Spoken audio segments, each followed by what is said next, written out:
Ողջույն, Ռիոփնի եթերում այսօր կքննարկենք Լիբանանի շուրջ ստեղծված իրավիճակը միջազգայնագետ Ազդակ թերթի գլխավոր խմբագիր Շահան Գանթարյանի հետ։ Ողջույն, պարոն Գանթարյան։ Եվ առաջին հարցը գրեթե 1 տարի տևած զինադադարից հետո հարձակում եղավ Բեյրութի վրա Իսրայելի կողմից, եւ ինչ է կարծում, հնարավոր է էսկալացիայի վտանգ լինի Լիբանանի տարածքում։ Բավական բարդ իրավիճակ է այն առումով, որ հրատատարը հիմնականում միակողմանիորեն խախտվում է Իսրայելից եւ նման թիրախային գործողություններով եւ ընդհանրապես անօթաչու սարքերը շարունակում են սավառնել Լիբանան օդային տարածքներում։ Հրատատարը չի հարգվում, Իսրայելը անverջ իր բանջարներն է առաջ քշում եւ փաստորեն ոչ միայն Հեզբոլլայի հնագետերեն կամ թիրախային գործողություն, նաեւ պաղեստինյան քաղաքագայանների թեմ իրականացված գործողություններ թիրախային, որոնք նաեւ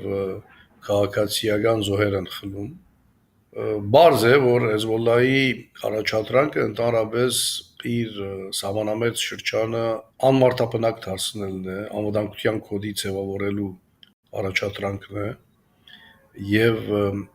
դրա համար նաեւ ոչ միայն շարունակում է վերահսկել Լիբանան տարածքներ, այլ նաեւ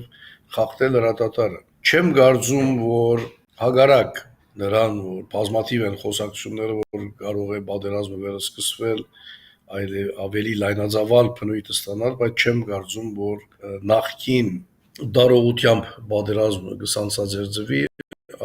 եւս շրջագարտակով։ Իրենք է փոխվել եւ Գազայում, եւ Սիրիայում, եւ Լիբանանում, եւ փաստորեն նաեւ Եմենում հուսիները հրատատարի համաձայնության պատրաստակամություն են հայտնել եւ ստեյության դադարեցրել են նաեւ իրենց գործողությունները։ Այսինքն ավելի գլոբալ դիտարկումով կարող ենք ասել, որ իրանյան պրոքսիները նախքին աստեցիկությունը չունեն, նախքին իրավիճակը չէ, քաղաքական քարտեզի վերագծման, վերափոխման միտումներ են եւ դրա համար ասում եմ, որ այո, գործողությունները կարող են շարունակվել, իսրայելյան հարձակումներ կարող են գրանցվել, բայց լայնածավալ պատերազմի հնարավորությունը այս բայդրությամբ կոնե բավական ցածր է։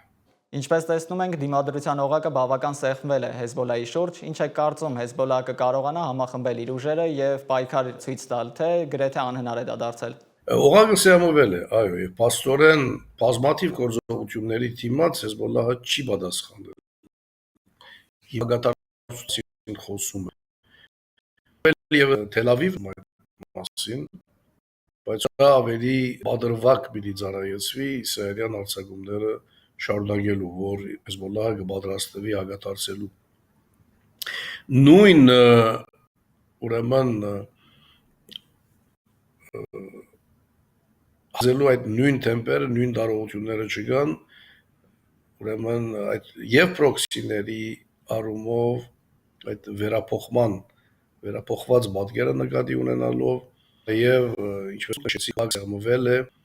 այդ նկատի ունենալով արտաքին օժանդակությունների ուրեմն այդ երևույթը չեզոքացվել է, բայց կարծում եմ ամենակարևորը այն է, որ այս խնդիրը օրակարգ մեկն է Թեհրան-Վաշինգտոն բանակին։ Գուցե արգախված պաշտոնապես դեկլարումով, բայց կարծում եմ դիվանագիտությունը շարունակում է աշխատել երկկողմանիորեն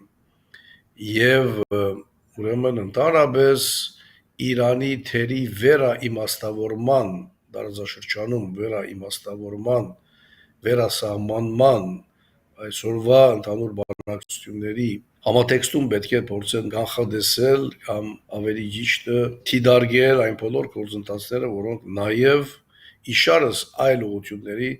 Լիբանան ուղղությամբ եւ Հեզբոլլայի մասով դեղի են ունենալու։ Գիտեք, ռազմաքաղաքական միավոր է Հեզբոլլահը, միան ռազմական միավոր չէ եւ պիտի շարունակե փաստորեն իր որոշակի աստեցիկությունը բախել նաեւ քաղաքական առումով, որտեղ շիի համայնքի ամենագլխավոր կուսակցությունն է, բայց շատ բան գախյալ է Իրան Միացյալ Նահանգներ ենթացյալ համաձայնությունից, ամենատեպս ընթացող բանակցությունների ելևէջներից, որովհետև չմոռանանք, որ Թրամփը վերջերս հայտարարել էր, որ շատ մոդ են կանգնած Իրանի հետ ընդհանուր համաձայնության կնքմանը։ Ուրեմն այդ համաձայնությունը սերտորեն կկապվի Իրանի տարածաշրջանում դերի վերաիմաստավորման։ Այս բոլորի դիմաց նաև Իրանը առաջադրում է ապաշրջափակվել, պատժամիջոցները վերացնել, տնտեսական իր ուղիները վերակորձարկել տարբեր տարածաշրջաններում, ինչպես միջինարևելյան տարածաշրջանում, այնպես նաև կարծում եմ հարավկովկասյան տարածաշրջանում։ Ուրեմն այս գլոբալ անկամանքները տարածաշրջանային աշխարհաքաղաքական իրադարձությունների ամենաաժմեական փիլիսոփայությունը կարծում եմ պետք է փորձել առնվազն ճիշտ ընկալել ուրեմն Լիբանանում, այս դեպքում Լիբանանում տեղի ունեցող իրադարձությունների հետագա հունավորումը դիտարկելիս։ Ինչ է կարծում, հնարավոր է Իրանի դերի ակտիվացում, քանի որ ինչպես տեսնում ենք Իրաքում շիական կողմը կարողացավ հաղթանակ տանել ընտրություններում եւ մեծամասնություն կլինի խորհրդարանում, հնարավոր է ակտիվացում Սիրիայի տարածքում եւ այնուհետեւ Լիբանանում։ Սիրիայի հետ հարաբերակցաբար մի քանի կետ արձանագրենք, որ նախարարչակ երկու հենասյուների վրա, իրանյան եւ ռուսական։ Ուրեմն այդ հենակետերը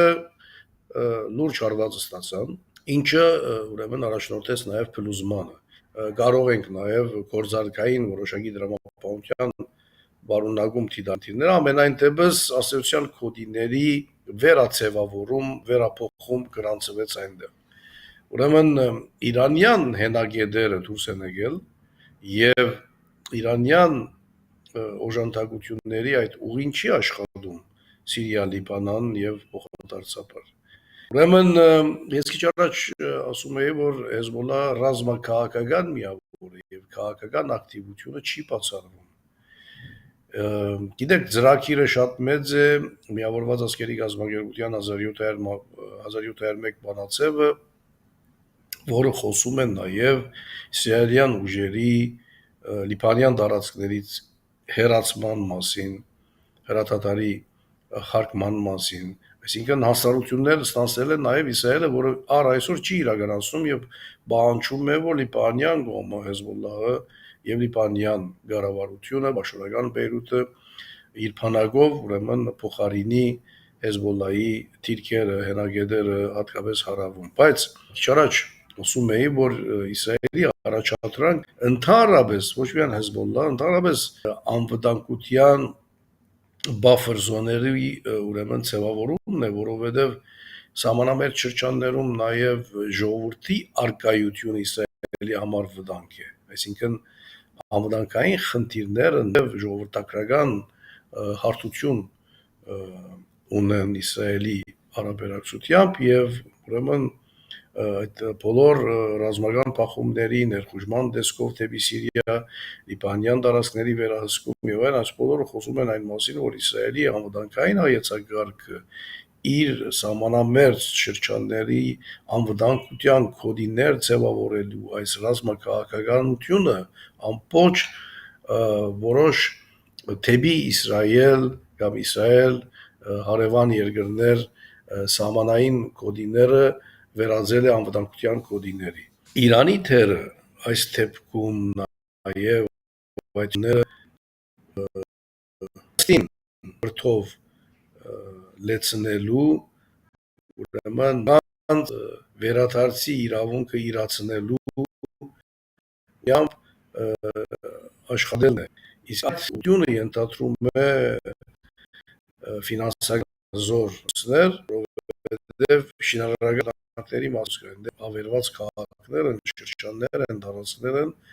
եւ որովհետեւ ժողովուրդը դառնա ենթակառուցվածքային եւ ընդհանրապես շինարարական աշխատանքներ պետք է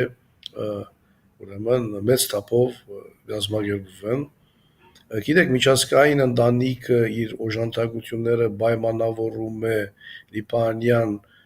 կողմից իր ունեցած ակնկալությունների իրականացումով առաջի հերթին Հեզբոլլահի զինաթափումով եւ Հեզբոլլահի թիրքերի փոխարինումով լիբանյան բանակի կողմից, այսինքն ուզում եմ ասել, որ այդ օժանդակությունները գիրականանան պայմանական ձևով, պայմաններով, նախապայմաններով, իսկ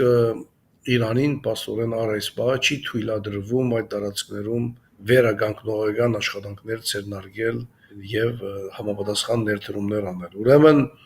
այս բարդ խնդիրների ընդհանուր համատեքստը շարունակում է մնալ խճճված եւ հանգուցալուծման առաջին քայլը պիտի լինի, կարծում եմ, Վաշինգտոն-Թեհրան հարաբերակցական գծի վրա այդ բազմաօրագարկային կետեր ներառած բանակցությունների իբրև ենթադրյալ արդյունքներ, որից մեկը կամ առանցքայիններից մեկը նաև լիբանյան օրագարկն է, կարծում եմ։ Եվ վերջում ամփոփելով, պարոն Գանթահարյան, ինչպես տեսնում ենք, Լիբանանի շուրջ լարվածությունը մեծանում է թե Հեզբոլլահի ակտիվացման, թե իսրայելական կողմի ակտիվացման եւ միջազգային հանրության ճնշումների ներքո, ինչ է կարծում կհաջողվի Լիբանանին ռազմաթափել կամ զինաթափել Հեզբոլլահի շարժումը եւ անձամբ սկսել իր տարածքների պաշտպանությունը կատարել։ Ամբողջ մեղը այս գեդի վրա է եւ միջազգային ընտանիքը, առավել եւս Միացյալ Նահանգները անվերջ Լիբանանի կառավարությունից են պահանջում, նախագահից են պահանջում ռազմաթափել, զինաթափել Հեզբոլլահը, չեզոքացնել ընդհանրապես իբրև ռազմական միավոր եւ այլն, բայց առաջինը իրենք գիտակցում են, որ լիբանյան կառավարությունը ի վիճակի չէ նման հարց, նման դարողունակ, բարդ, խճճված խնդիր լուծելու։ Դրա համար է ասում, որ հանգուցակետը գտնվում է Իրան-Թեհրան բանակցային սեղանի կարևորագույն օրագարկի վրա, որովհետև Հեզբոլլահը իբրև երևույթ, իբրև գազམ་ագերբություն, իբրև միավոր ենթակա է Թեհրանին, պաշտոնական Թեհրանին, պետական միավորման է աշխատել, բանակի նման է աշխատել, ուրեմն գաբը Թեհրանի հետ այնքան խորն է եւ շի համայնքի իր հոգեվոր մշակութային, բայց նաեւ այս առումով քաղաքական առումով եւ եթե համարում ենք նաեւ proxy get այս թեժ դարածքները, ուրեմն խնդիրը կարծում եմ բոլորը հասկանում են, որ խնդիրի լուծումը գտնվում է Իրան եւ Միացյալ Նահանգներ համաձայնությունների ընդհանուր փաթեթի մեջ եւ նման մեծ թնջուկի, մեծ հանգույցի ուրեմն կագվելը, լուծվելը բնականաբար նաեւ սերտորեն առնչված է ուրեմն այս գեդի հետ, այս հանգույցի հետ եւ դրանից հետո է որ լիբանյան կառավարությունը իր զինյալ ուժերով անելիք ունի վերադեղակայվելու հարավային հատվածներում այնտեղ որտեղ Հեզբոլլահի նախկին թիրքերն էին եւ նաեւ ստանցնելու սահմանային անվտանգությունը, բայց մինչեւ այդ մեծ համաձայնությունը չլինի, կարծում եմ ուրեմն այս խնդիրը անորոշ կմնա, այս ստատուս կվոն կշարունակվի եւ առընթեր նաեւ քաղաքական ընկալումով կշարունակվեն ճնշումները լիբանյան կառավարության վրա, ակալությունները լիբանյան կառավարությունից, որ զենքի մենաշնորհի առաջադրանքը դնորինի, ինչը կարծում եմ իրատեսական չէ, որովհետև եթե չլինի Իրան նախներ ընդհանուր համաձայնությունը։ Շնորհակալություն բովանդակալից զրույցի համար, պարոն Գանթահարյան։ Այսօր Ռիոփնի եթերում խոսեցինք Լիբանանի շուրջ ստեղծված իրավիճակի մասին, Ազդակ թերթի գլխավոր խմբագիր Շահան Գանթահարյանի հետ։ Շնորհակալություն։